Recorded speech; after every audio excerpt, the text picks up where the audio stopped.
Lorsqu'une montée soudaine des eaux piège des adolescents dans une grotte souterraine, leur guide fait tout son possible pour sauver les élèves paniqués.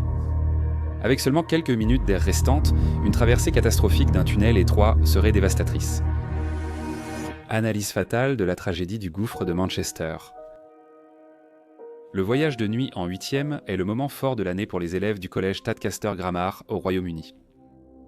Une semaine de camping, randonnée et spéléologie avec leurs camarades et des enseignants dans un centre d'éducation en plein air du comté. Joseph, Amy et Charlie rêvaient de la liberté de la campagne, loin des parents. Âgés de 13 et 14 ans, ils terminaient d'année le collège. Les vacances de Noël arrivaient, l'ambiance était festive grâce aux jeunes. Le groupe a visité le centre d'éducation en plein air de Beverley Park, North Yorkshire. Dès le premier jour du voyage, les enfants ont été répartis en groupes pour débuter l'activité. Il y avait près de 100 élèves répartis en 9 groupes. Amy, Charlie et Joseph étaient en avec 8 autres camarades de classe et leur professeur de mathématiques en tant qu'adultes responsables. Certains randonnaient et exploraient la rivière, d'autres pêchaient ou escaladaient. Ce groupe allait descendre dans le système de grottes de Noderdale pour une aventure souterraine. La partie la plus intéressante de ce système de grottes était le trou de Manchester. En surface, cela paraissait un simple trou, mais il conduisait à une vaste grotte intérieure.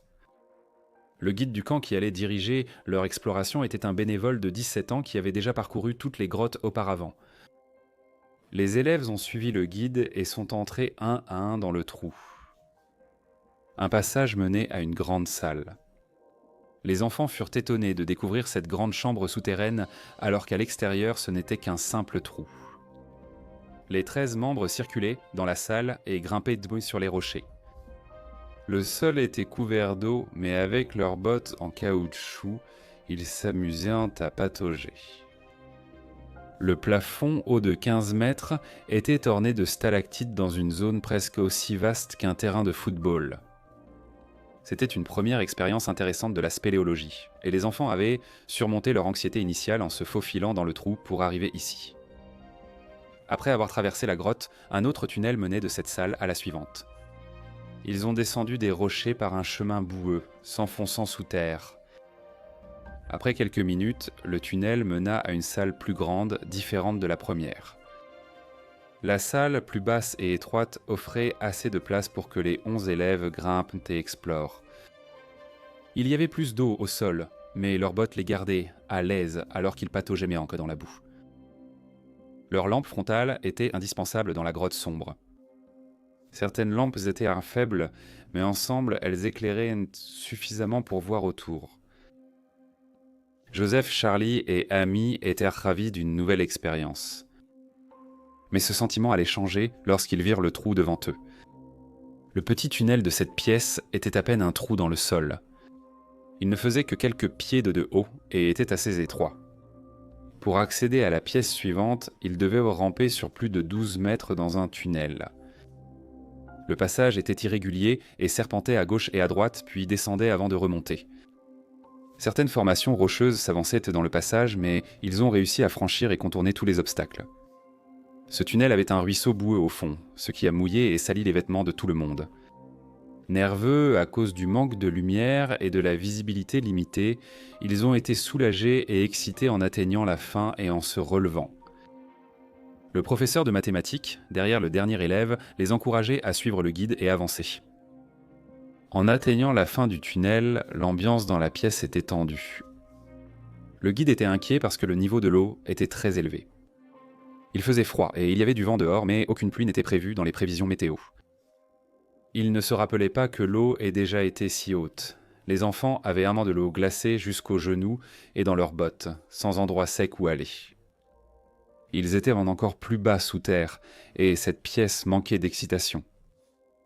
Ils se rendaient entendre maintenant compte que tout le monde se tenait simplement dans une flaque d'eau qui semblait en fait monter. Au début, les élèves faisaient bouger l'eau en descendant dans le tunnel avec l'aide du guide. Tout le monde réuni, il était clair que l'eau dépassait le genou, montant encore plus chez les plus petits. Le guide, perplexe sur l'origine de l'eau, savait qu'il fallait quitter la pièce avant qu'elle ne monte plus. Il renvoya l'enseignant en arrière avec les élèves pour qu'ils le suivent. Cette fois, il fermerait la marche et s'assurerait que tout le monde soit en sécurité dans la deuxième chambre, plus grande et plus haute. Les élèves repassèrent un à un par le passage quitté. Certains endroits permettaient à 2 élèves de ramper facilement côte à côte. D'autres passages plus étroits ou en pente les forçaient à avancer en file indienne. L'enseignant et 9 élèves étaient dans le tunnel lorsqu'une vague d'eau froide l'a soudain inondé.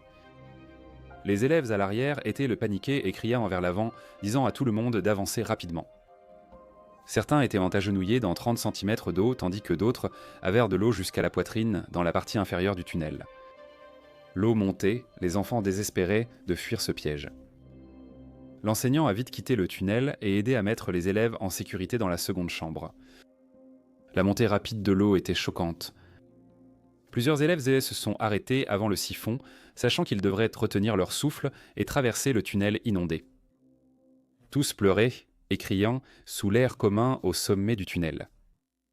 Charlie a dit qu'il devait nager, sinon il se noierait.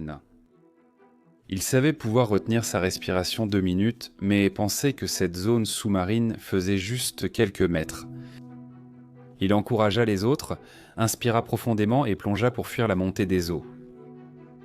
Dans la dernière chambre, 3 personnes devaient encore entrer dans le tunnel. Le guide dit à Amy en pleurs qu'il devait nager dans le tunnel, sinon il se noierait. L'eau était montée soudainement jusqu'à leurs épaules, remplissant presque le tunnel. Leur seul moyen de s'échapper. Joseph, Amy et leur guide pénétrèrent dans le tunnel avec peu d'air.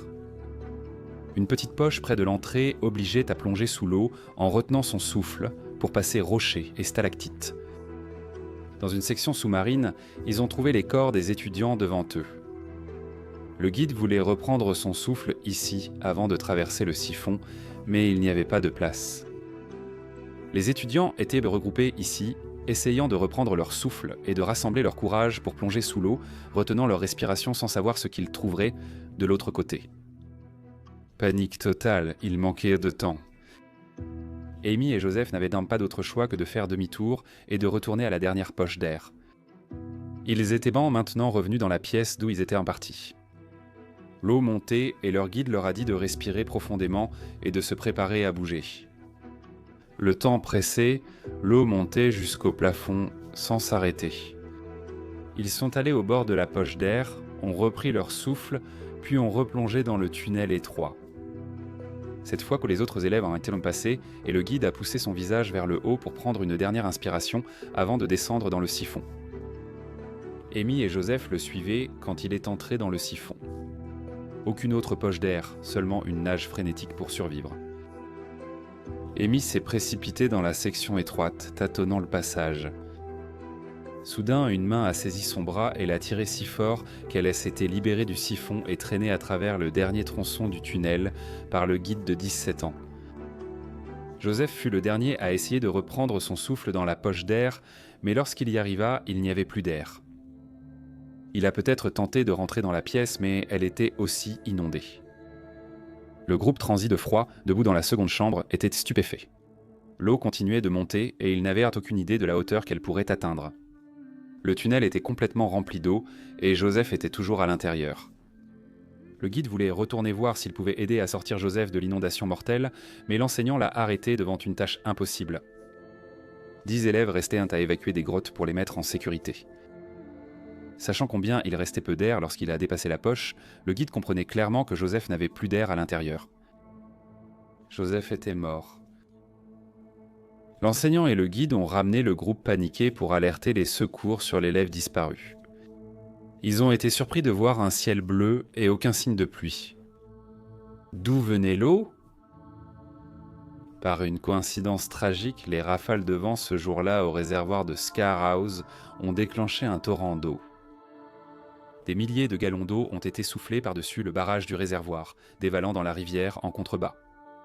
En 1 heure, la rivière a monté de plus d'1,20 mètres et l'eau traverse le réseau de grottes en dessous. Normalement, cette eau s'infiltrerait lentement et continuerait vers la nappe phréatique en dessous. Dans ce cas, la quantité d'eau poussée dans la grotte a dépassé sa capacité d'évacuation. L'eau avait rempli tout le système lors d'une crue soudaine en seulement quelques minutes.